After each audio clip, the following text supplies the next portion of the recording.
Assalamualaikum warahmatullahi wabarakatuh.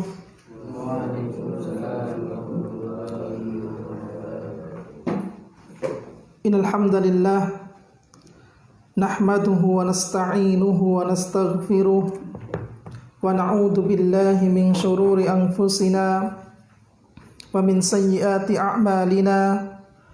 Man yahdihillahu fala mudilla lahu wa man yudlil fala hadiya lahu. Wa asyhadu an la ilaha illallah wahdahu la syarika lah wa asyhadu anna Muhammadan abduhu wa rasuluh.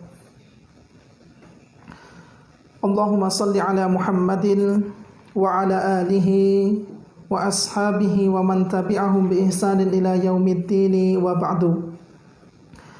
Para ikhwan, para tulabul ilmi yang semoga senantiasa dirahmati oleh Allah Subhanahu wa taala. Alhamdulillah, kita kembali bersyukur kepada Allah Subhanahu wa taala, yang mana pada pagi hari ini Allah Subhanahu wa taala masih mempertemukan kita dalam keadaan sehat, dalam keadaan tidak ada yang kurang dari nikmat yang Allah Subhanahu wa taala berikan kepada kita. Allah Subhanahu wa taala masih memberikan kita taufiknya, nikmat pendengaran, nikmat penglihatan, serta nikmat hati untuk mempertimbangkan keburukan dan kebaikan. Maka tugas bagi kita semuanya adalah untuk menjaga nikmat-nikmat tersebut dan menggunakan nikmat yang Allah berikan untuk senantiasa melakukan ketaatan kepadanya. Para ikhwan dan akhwat rahimani wa rahimakumullah, InsyaAllah kita akan masuk pada hadis yang selanjutnya. Kemarin kita bahas tentang larangan memboikot lebih dari 3 hari, ya. Yang mana pada sejatinya, pada asalnya seorang muslim kepada muslim yang lainnya tidak boleh dia acuh, dia meninggalkan saudaranya, tidak mengajak ngomong, tidak saling tegur sapa, tidak diperbolehkan apabila itu melebihi 3 hari. Tetapi sebagaimana yang kita sebutkan tentang kisah Ka'ab bin Malik, yang mana Nabi SAW memboikotnya selama 50 hari, sampai turunlah firman Allah Subhanahu wa taala, yang mana pada ayat tersebut intinya menerangkan bahwa Allah Subhanahu wa taala telah memaafkan Ka'ab bin Malik yang tidak ikut perang bersama 2 orang sahabatnya ketika peperangan Tabuk. Maka seperti inilah, ya, agama kita, agama Islam yang penuh dengan kesempurnaan, mengatur aspek segala kehidupan manusia. Ya, kita tidak boleh acuh tak acuh terhadap saudara kita. Ketika mereka membutuhkan bantuan, ya kita bantu. Ketika mereka membutuhkan nasihat, ya kita nasihati. Ketika mereka mengundang kita untuk datang ke rumah dia, dalam acara dia, dan acara tersebut sudah jelas-jelas tidak ada kemungkaran di dalamnya, maka kita pun wajib untuk memenuhinya, ya, kecuali dengan adanya udzur syar'i, udzur yang membolehkan kita tidak menghadiri undangan tersebut. Ya, karena dengan menjaga hubungan yang seperti ini, keharmonisan kita, maka itu nanti akan bisa mempererat tali ukhuwah kita. Ya. Sebagaimana antum kalau seandainya sudah capek-capek menghidangkan makanan, membuat sebuah acara, kemudian antum undang teman antum enggak datang, maka hal yang seperti ini maka sebaiknya tidak dilakukan, ya, kecuali kalau memang ada udzur, ada alasan yang sangat kuat untuk meninggalkan atau tidak menghadiri acara tersebut. Ya mungkin hanya sekedar jamuan makan biasa, ya, makanan ringan, tetapi kalau seandainya itu bisa memberikan kesenangan, ya, surur pada diri seorang muslim yang lainnya, maka kita lakukan, ya. Baik, dan itulah hadis-hadis yang berkaitan tentang Kitabul Jami', ya. Sebuah bab yang membahas tentang adab akhlak seseorang ketika dia harus berinteraksi dengan yang lainnya, ya. Maka penting hal-hal yang semacam ini, ya, karena sebagian orang meremehkan, sebagian orang ya tidak memedulikan hal-hal yang semacam ini, yang mana kalau seandainya seseorang itu berusaha untuk lakukan, berusaha dia tunaikan, ya justru yang seperti ini dari hal-hal yang mungkin dianggap sepele akan bisa memperkuat tali ukhuwah kita, Ya, baik. Kita akan masuk pada hadis yang ke-25. Ya, hadis yang ke-25 dan hadis yang ke-26. Ya, silahkan dibaca. Ya, Ridho. Dua hadis sekaligus, yaitu berkaitan tentang cabang-cabang sedekah. Ya, silahkan. Hadis ke-25. Kullu ma'rufin sadaqatun. Qala al-musannif rahimahullahu ta'ala an Jabir radhiyallahu anhu qala Rasulullah sallallahu alaihi wasallam kullu ma'rufin sadaqah akhrajahu al-Bukhari. Diriwayatkan dari Jabir radhiyallahu anhu berkata Rasulullah sallallahu alaihi wasallam bersabda, setiap kebaikan merupakan sedekah. Hadis riwayat Bukhari. Hadis ke-26. La tahqiranna minal ma'ruf. Qala al-musannif rahimahullahu ta'ala wa an Abi Dzar radhiyallahu anhu qala Rasulullah sallallahu alaihi wasallam la tahqiranna minal ma'ruf syai'a walau an talqa akhaka biwajhin talqin. Dari Abu Dzar radhiyallahu anhu berkata Rasulullah sallallahu alaihi wasallam bersabda, jangan sekali-kali kau meremehkan kebajikan sedikit pun walau hanya menemui saudaramu dengan kebahagiaan. Baik. Dua hadis ini, yaitu dua hadis yang dikumpulkan oleh Al-Hafidz Ibnu Hajar Al-Asqalani rahimahullahu ta'ala, termasuk hadis yang selanjutnya, hadis yang ke-27. Ini merupakan kumpulan hadis-hadis yang menerangkan tentang cabang-cabang sedekah atau cabang-cabang kebaikan. Hadis yang pertama, hadis yang diriwayatkan dari jalur Jabir ibni Abdullah radhiyallahu anhu, dia berkata, Rasulullah sallallahu alaihi wasallam bersabda, kullu ma'rufin shadaqah. Setiap kebaikan, ya, ma'ruf artinya kebaikan, merupakan sedekah. Ya. Ini hadis ini diriwayatkan oleh Imam Al-Bukhari. Kemudian hadis yang selanjutnya dari Abu Dzar Al-Ghifari, semoga Allah meridhoinya, ia berkata, Rasulullah sallallahu alaihi wasallam bersabda, la tahqiranna minal ma'rufi syai'an. Janganlah kalian meremehkan kebaikan meskipun itu hanya sedikit. Meskipun kebaikan itu terlihat sepele. Walau antalqa akhaka biwajhin talqin. Ya, meski kebaikan itu hanya berupa engkau berjumpa dengan saudaramu dalam keadaan wajah yang berseri-seri. Ya, hadis ini diriwayatkan oleh Imam Muslim.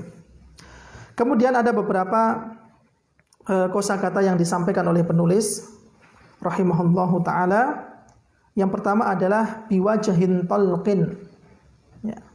Biwajhin, ya, wajah artinya muka. Talqin artinya ramah, berseri-seri, atau juga bisa diartikan cerah.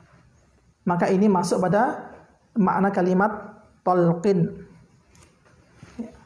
Biwajhin talqin berarti dengan wajah atau muka yang berseri-seri, ceria, gembira, senang kalau seandainya kita ketemu dengan orang tersebut. Ya. Kemudian kita masuk pada kandungan hadis yang mulia ini, dua hadis yang menerangkan tentang cabang-cabang kebaikan atau cabang-cabang sedekah. Yang pertama, ketahuilah bahwa pintu menuju kebaikan amatlah banyak. Pintu-pintu yang kita harapkan pahala dari sebuah kebaikan yang kita lakukan itu amatlah banyak. Sudah seharusnya setiap muslim mempunyai peran di pintu tersebut. Ya. Terkadang orang dimudahkan untuk melakukan kebaikan dari pintu yang satu ini. Tetapi bagi yang lain ini mungkin sulit. Terkadang orang dimudahkan untuk berinfak karena memang Allah memberikan harta yang lebih. Ya. Tetapi terkadang bagi yang lainnya ini terasa berat. Ketika orang mempunyai harta yang pas-pasan, atau mungkin hanya cukup saja. Ya. Artinya apa? Ketika Allah Subhanahu wa taala membukakan pintu-pintu kebaikan, silahkan dimanfaatkan. Ya, mungkin saja si A tidak bisa mengambil kebaikan atau meraup pahala yang maksimal dari satu pintu ini. Ya, maka terkadang orang dimudahkan untuk beribadah, untuk berpuasa misalnya. Tetapi untuk belajar dia agak kurang. Ada orang yang dipermudah untuk qiyamul lail atau menjalankan sholat-sholat yang sifatnya nafilah tatawwu, sholat-sholat sunnah. Tetapi misalnya untuk bersedekah, untuk menolong orang, dia agak berat. Ya.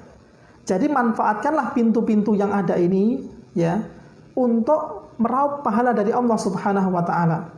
Kalau seandainya pintu kebaikan itu hanya 1, 2, dan 3, maka orang itu tidak bisa memilih.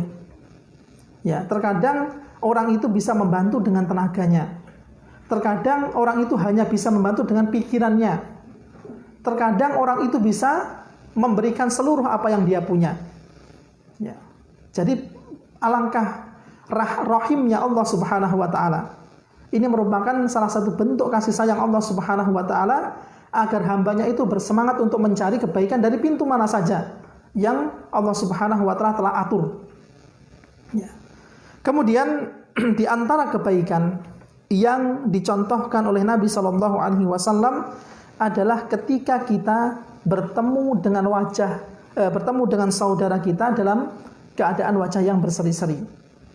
Ya, mungkin ini banyak yang terlupakan. Ya. Tetapi ingatlah bahwa itu adalah sedekah. Ya. Sebagaimana firman Allah Subhanahu wa taala dalam surat Al-Baqarah, Allah mengatakan wa ma taf'alu min khairin fa innallaha bihi alim. Kata Allah Subhanahu wa taala, dan kebaikan apa saja yang kalian lakukan sesungguhnya Allah mengetahuinya. Ya. Mau kebaikan itu dilakukan secara terang-terangan, ya, dengan niat memotivasi yang lainnya. Mau kebaikan itu dilakukan secara sembunyi-sembunyi, Allah mengetahuinya.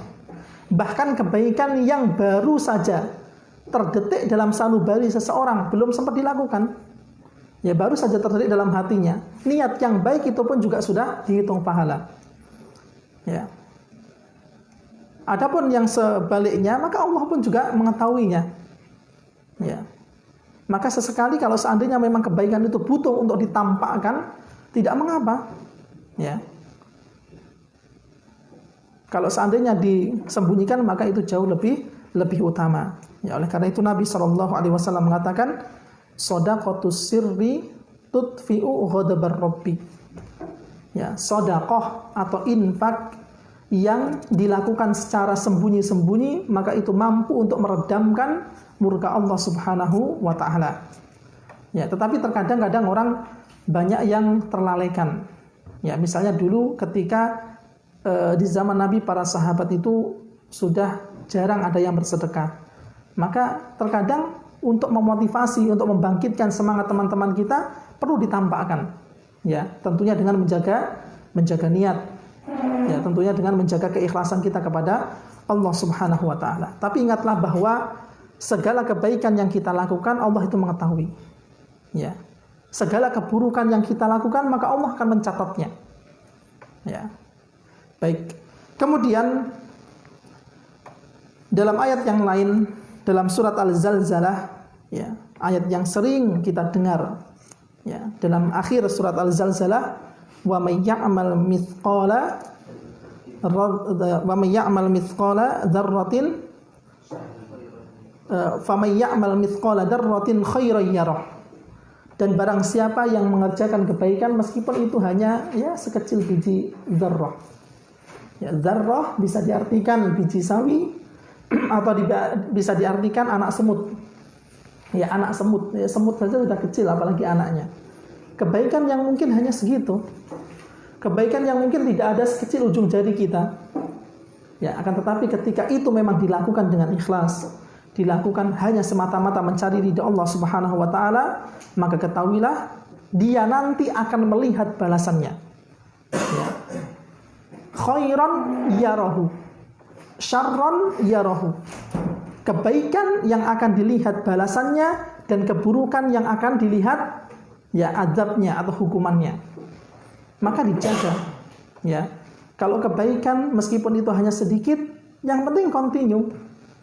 Ya. Baik.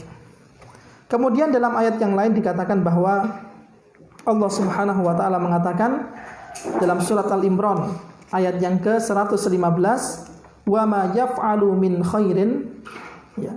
Dan apa saja kebaikan yang mereka kerjakan, falayyukfaru, maka dia tidak akan terhalang dari pahalanya. Ya, tidak ada yang menghalangi pahala seseorang ketika melakukan kebaikan. Ya, tidak ada yang menghalangi seseorang ketika dia itu memang pantas untuk diganjar dengan pahala yang serupa dari kebaikan yang dia lakukan. Dan Allah Subhanahu wa taala mengetahui orang-orang yang bertakwa, yang senantiasa melakukan ketaatan dan menjauhkan diri dari larangannya. Ya. Kemudian yang selanjutnya para ikhwah rahimani wa rahimakumullah, penulis membawakan sebuah hadis yang mana hadis ini diriwayatkan secara sahih, yaitu ketika Nabi SAW menyebutkan tiap-tiap perbuatan yang baik itu adalah sedekah.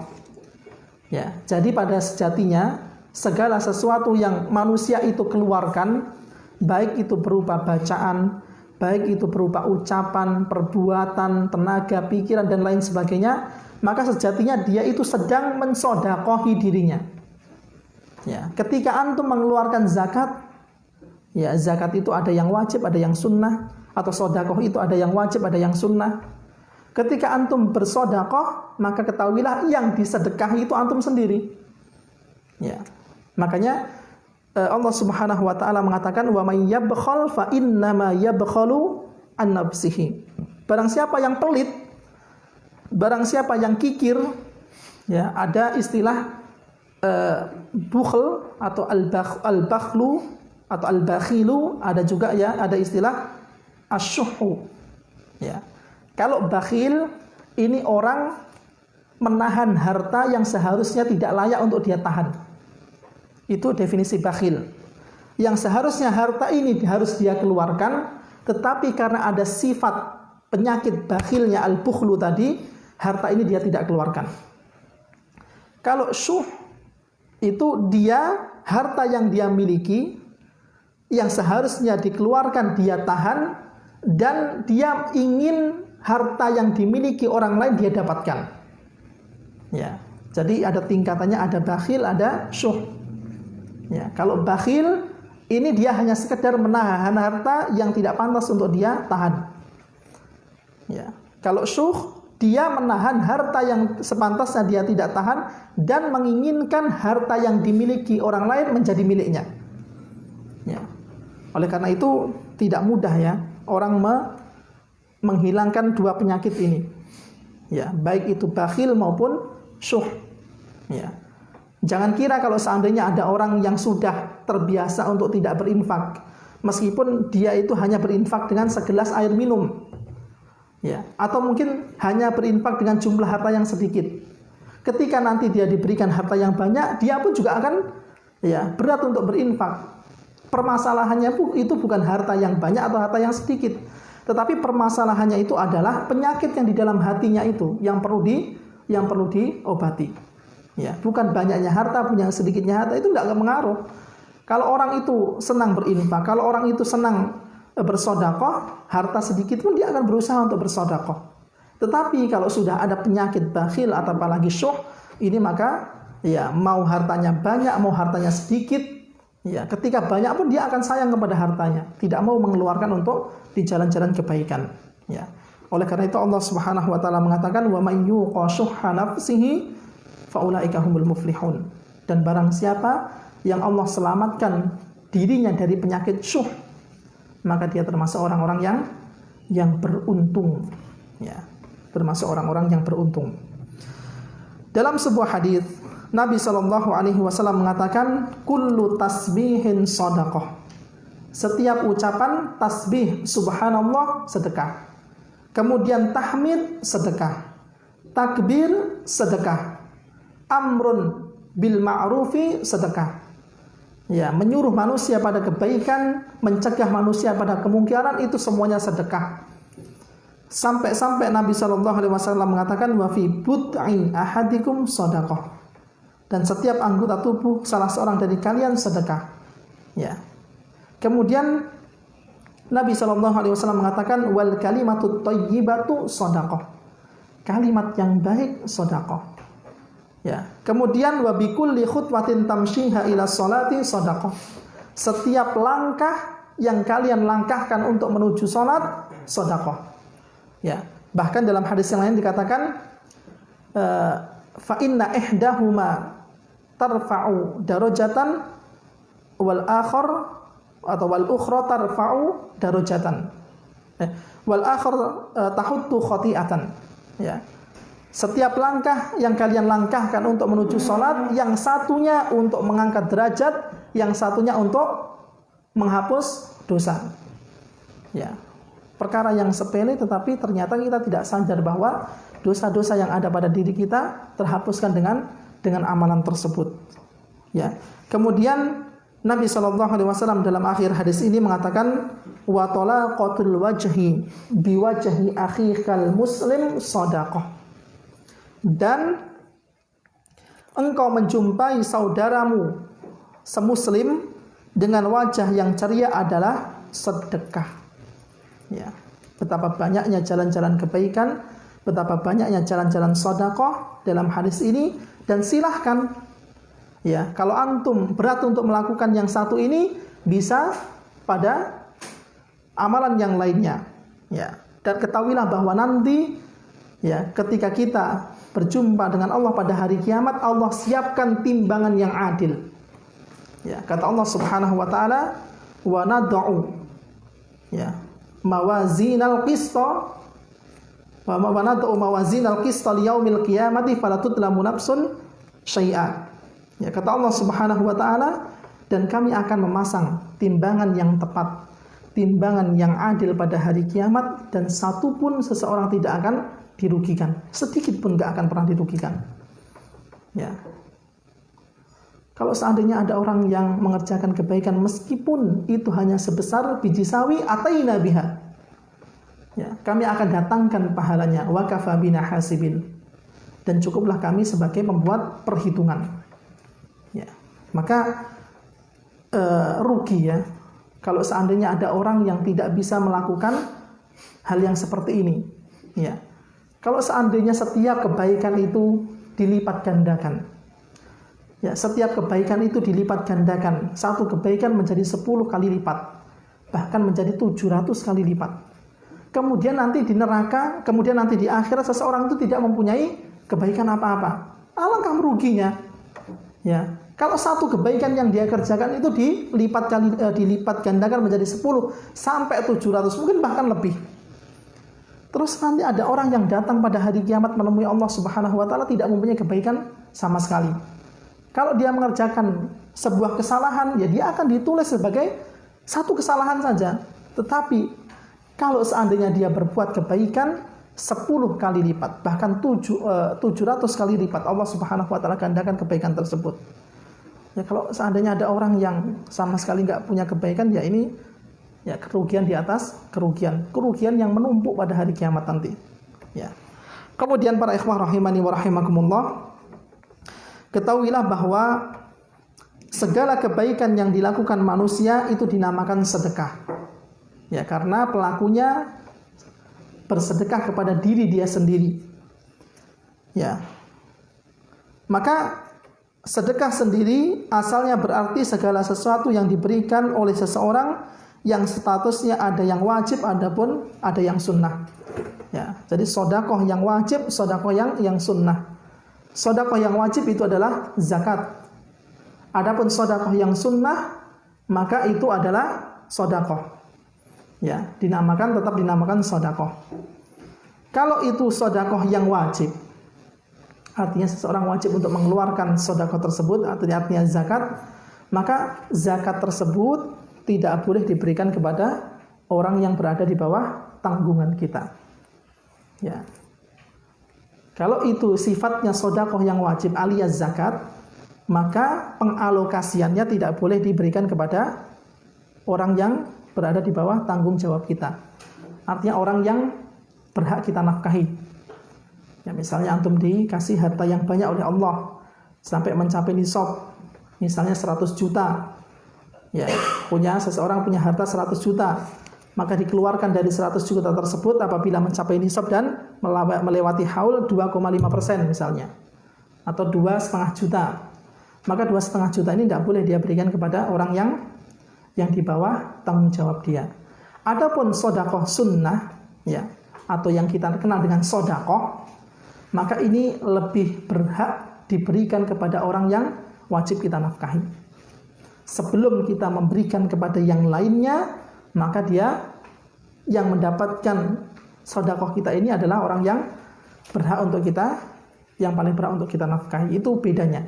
Kalau yang wajib tidak boleh kita berikan kepada orang di bawah tanggung jawab kita. Adapun sedekah sunnah atau itu infak, maka ini lebih berhak kita peruntukkan kepada orang yang berada di bawah tanggung jawab kita. Ya, wallahu taala a'lam. Kemudian yang terakhir dari hadis yang mulia ini adalah hikmah beraneka ragam ibadah dan kebaikan adalah sebagai cobaan bagi setiap hamba, mampukah dia mengerjakan atau tidak. Ya, jadi banyaknya jalan-jalan kebaikan, banyaknya jalan-jalan sedekah ini menjadi ujian bagi kita. Selama hidup kita itu pernah tidak mengerjakan ya minimal ya dari kebaikan yang Allah Subhanahu wa taala kabarkan itu pernah kita kerjakan. Pernah enggak kita misalnya meringankan beban orang lain? Pernah enggak kita misalnya ya memberikan sebagian tenaga kita untuk orang lain, pikiran kita untuk orang lain, meringankan atau memberikan kesenangan kepada orang lain? Pernah tidak? Atau mungkin dari ibadah-ibadah yang disyariatkan. Pernah tidak saya mengerjakan yang ini? Pernah tidak saya mengerjakan yang ini? Ya paling tidak antum minimal hanya sekali. Meskipun itu hanya sekali, antum pernah mengerjakan masing-masing kebaikan yang banyak dalam agama kita ini. Ya, terkadang ada orang yang dimudahkan untuk mengerjakan ibadah yang sifatnya maliyah. Ya, ada orang yang karena hartanya banyak diminta untuk sedekah, dia jor-joran. Ya, udah enggak tanpa perhitungan dia keluarkan ini apalagi untuk kebaikan. Ya, karena memang keadaan seperti itu dia memungkinkan. Tetapi ketika dia diminta untuk tenaganya, diminta untuk pikirannya, dia berat. Ya, maka manfaatkan nikmat yang Allah Subhanahu wa taala berikan kepada kita, ya, jadikanlah itu jembatan. Jembatan yang menghubungkan antara dunia ke akhirat kita. Ya, oleh karena itu Nabi sallallahu alaihi wasallam mengatakan, "Mana qasad shadaqatun min mal." Tidaklah harta seseorang itu berkurang lantaran sedekah. Ya, maka pernah kita analogikan bahwa ketika seseorang itu bersedekah, maka pada hakikatnya dia itu memiliki dua ATM. ATM dunia dan ATM akhirat. Ketika dia bersedekah, maka dia mentransfer ATM dia di dunia menuju ATM akhirat dia. Dan tentunya di ATM akhirat pasti akan berbunga atau dilipat gandakan oleh Allah Subhanahu wa taala. Maka tidak heran kalau seandainya dulu generasi salaf terdahulu ketika ada orang yang datang ke rumah mereka mengatakan ahlan wa sahlan. Ya, selamat datang wahai orang yang hendak mengantarkan hartaku dengan gratis.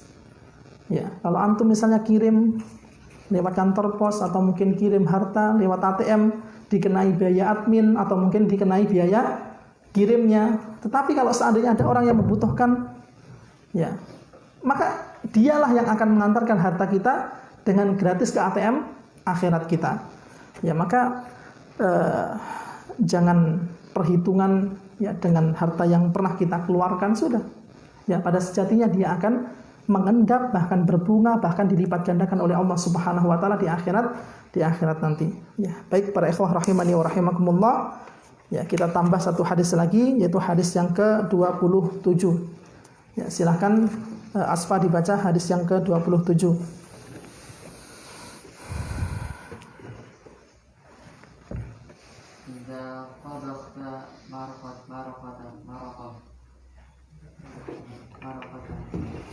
وعنه قال قال رسول الله صلى الله عليه sallallahu alaihi wasallam. Idza tabaqta maraqatan fa'akhir ma'a wa ta'ala hada jiranaka Wa ta'ahad jiranaka akhrajahu Muslim.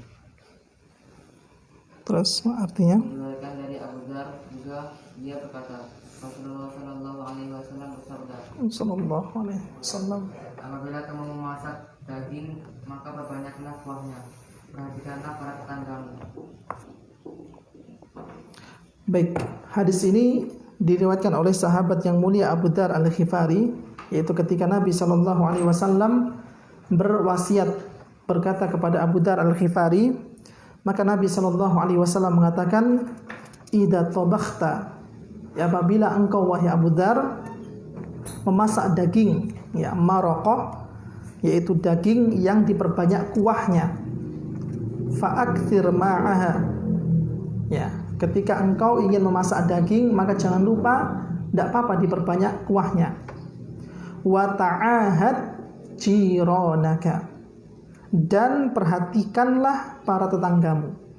Ya, jadi Nabi Shallallahu Alaihi Wasallam berwasiat kepada Abu Dzar untuk memperbanyak kuahnya. Karena apa? Karena ada hak tetangga yang perlu kita tunaikan.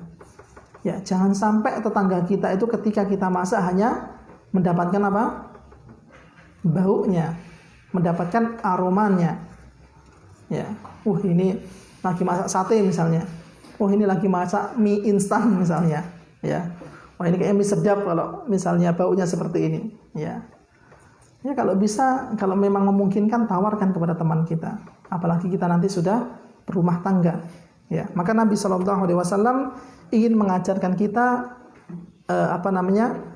sikap sosial terhadap orang yang lain. Nabi Shallallahu Alaihi Wasallam mengatakan dalam hadis ini maraqah. Ya, maraqah adalah air mendidih untuk merebus daging. Ya, jadi terkadang air yang kita didih bersama daging itu rasanya seperti daging. Ya, rasanya seperti daging. Misalnya ada orang yang memasak kikil misalnya. Ketika kita perbanyak kuahnya, ya kuahnya itu nanti akan ikut rasanya menjadi kikil. Ya, maka perbanyak kuahnya. Karena kuah itu ya sebagian dari rasa dagingnya. Ya. Maka dijelaskan dalam hadis ini Nabi Shallallahu Alaihi Wasallam memerintahkan kita untuk memperbanyak kuah ketika memasak daging dan memperhatikan tetangga-tetangga kita. Ya. Karena apa? Karena sebagaimana yang kita ketahui bahwa dalam hadis-hadis yang sebelumnya, ya, salah satunya adalah hadis Jibril yang Nabi Shallallahu Alaihi Wasallam katakan, "Ma'zala Jibril yusini bil jar." Jibril senantiasa terus-menerus atau senantiasa berwasiat kepadaku agar aku berbuat baik kepada tetanggaku. Hatta donantu annahu sayuwarrithuhu. Sampai-sampai aku itu mengira bahwa tetanggaku ini akan mendapatkan harta warisan dariku. Ya, saking terus-menerus, saking banyaknya wasiat dari Jibril kepada Nabi untuk menjaga hak-hak tetangga kita. Dan salah satunya ketika kita misalnya masak, tidak apa-apa. Ya, tidak apa-apa kita antarkan, ya hanya sebatas kuah saja nggak jadi masalah. Ya, kasihlah dagingnya dikit gitu kan. Ya, perbanyak kuahnya agar bisa diberikan ke samping kanan, samping kiri, depan dan belakang. Ya, nggak jadi masalah. Ya, tanpa harus mengharapkan imbalannya. Ya, tanpa harus mengharapkan balasannya. Nanti kalau saudara atau tetangga saya masak, ya pasti nanti akan dikasih. Masa nggak dikasih? Ya, nggak usah berharap seperti itu. Ya, insya Allah Allah pun sudah menyiapkan balasan yang lebih baik. Kemudian yang kedua, yang terakhir dari hadis ini, adat yang berlaku umum di tengah masyarakat, hubungan antara tetangga sangat erat sehingga bagaimanapun kecilnya hadiah yang diberikan oleh seseorang kepada tetangganya, niscaya ia akan mempereratnya. Ya, maka benar apa yang dikatakan Nabi Shallallahu Alaihi Wasallam dalam hadis yang sangat singkat. Tetapi kalau seandainya ini diamalkan akan menimbulkan dampak yang sangat luar biasa. Kata Nabi, tahadu tahabu. Saling memberi hadiahlah kalian, niscaya kalian akan saling mencintai. Ya nih saya hadiahkan apa? Ya misalnya pensil atau misalnya penghapus pensil, nggak jadi masalah. Ya, apalagi anak-anak kecil harus dibiasakan seperti itu. Ya, pada hakikatnya dan Nabi pun menerima hadiah dari orang Yahudi, menerima dari hadiah dari orang-orang ahlu kitab dan biasa. Ya. Maka dengan hal yang seperti itu saling mempererat ukhuwah kita, saling menjaga perasaan kita. Yang awalnya hasad itu jadi senang dengan kita. Ya, karena pada hakikatnya setiap nikmat yang dimiliki oleh orang lain itu menjadi sasaran orang yang hasad. Ya. Makanya Nabi SAW mengatakan dalam sebuah hadis, wasta'inu atau ista'inu ala hadai hawaijikum bil kitman. Ya. Minta bantuanlah kalian untuk mewujudkan hajat-hajat kalian dengan menyembunyikannya. Fa inna kulladzi ni'matin mahsud. Karena setiap nikmat yang dimiliki oleh seseorang itu menjadi sasaran orang yang hasad. Untuk melenyapkan, untuk memadamkan api iri dengki pada diri seseorang, makanya itu dengan apa? Dengan berikan hadiah kepada mereka. Ya, berikan nikmat kepada yang lainnya. Agar apa? Rasa hasad, rasa iri dengki itu nanti lenyap dari dirinya. Ya, maka mudah-mudahan Allah Subhanahu wa taala ya memberikan kita kemudahan untuk senantiasa mengamalkan hadis-hadis Nabi sallallahu alaihi wasallam. Ya, mengamalkan sunnah-sunnah Nabi sallallahu alaihi wasallam. Ya mungkin lafadznya pendek tetapi ternyata susah untuk kita amalkan. Ya, contohnya adalah hadis yang mengatakan tahadu tahabbu. Ya. Salinglah kalian memberikan hadiah, maka kalian akan saling mencintai. Ya, baik. Insyaallah para ikhwah kita cukupkan pada hadis yang ke-27 ini. Ya. Nanti kita masuk pada pertemuan selanjutnya masuk pada hadis-hadis yang berkaitan tentang anjuran untuk memudahkan urusan orang lain, menutup aib dan menunjukkan pada kebaikan. Ya, setelah itu kita masuk pada bab zuhud dan wara. Ya. Ini saja yang bisa kami sampaikan, kurang lebihnya kami mohon maaf. Kita akhiri dengan doa kafaratul majlis. Subhanakallahumma wa bihamdika asyhadu an la ilaha illa anta astaghfiruka wa atubu ilaik. Wassalamualaikum warahmatullahi wabarakatuh.